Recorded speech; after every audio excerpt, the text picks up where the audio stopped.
Вториот бран на коронавирусот зема се посилен замав во регионот, а државите од ден во ден бележат се повисоки бројки на новозаболени и починати. Болниците се полнат, а вирусот забрзано се шири меѓу населението. Телма ја анализираше состојбата во регионот според податоците од сајтот World Matters, каде што секоја држава во светот ги доставува на дневно ниво. Она што загрижува е фактот што Македонија е лидер во најтешката категорија, бројот на починати пациенти на 1 милион жители.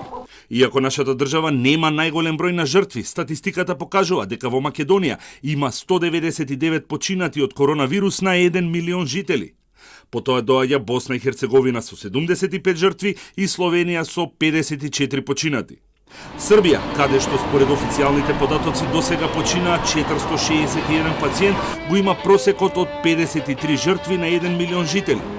Најмал просек во регионот имаат Хрватска со 29 и Грција со 19 жртви. Нашата држава има највисок соодноси на заболени на 1 милион жители, 4332 лица, иако нема најголем број на заболени во регионот. Црна Гора е на второто место со 3299.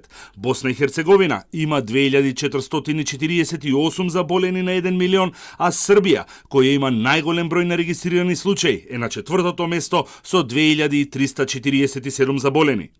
Словенија со 936 и Грција со 382 позитивни на 1 милион се на дното на статистиката. Вториот бран на вирусот од ден во ден продолжува со несмален интензитет и во повеќето држави на Балканот бројките на нови случаи на дневна база се трицифрени. Во моментов, најмногу активни случаи има во Србија, 5990. Во Босна и Херцеговина има 4267 активни случаи. Бугарија има 4258, а Македонија е на четвртото место со 3885 активни случаи. Состојбата со вирусот се уште не ескалирала и е под контрола во Хрватска, каде се регистрирани 1204 активни случаи, и во Словенија, која има убедливо најмал број на активни случаи, 266.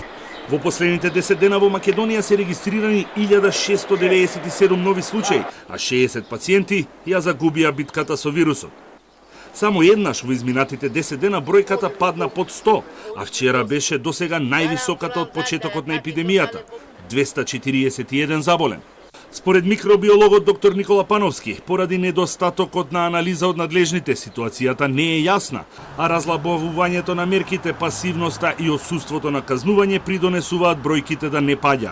Што се должи, тоа треба да ги прашате од Комисијата за заштита од заразни болести. Ние од страна, а и вие веројатно немате можност сега да поставувате прашања на пресконференции, некако заради избориве. И не порано објаснува кај има кластери, што има, на што се должи. Сега навистина не знаеме вака од страна гледано, само гледаме градовите, општините и ако не се знаат местата, ако вие не сте чуле дека полицијата влегле негде, кај што се собирале, дали е тоа приватна забава, дали е кафич, дали е ресторан, и сите ги собрала, ги однело у карантин, државе на нивни трошок. Не знаме дали е тоа законски, меѓутоа прашувате што треба да се прави, тоа треба да прави државата. Ние имаме експоненцијален раст на нови болни, од 5 на 50 се зголеми, кога се разлабавија мерките, што не можем никако да го оправдам. Зборам за 26 мај. Пановски смета дека изборите и активностите поврзани со изборите ќе влијаат врз натамошниот тек на ширењето на епидемијата и бројките на нови случаи.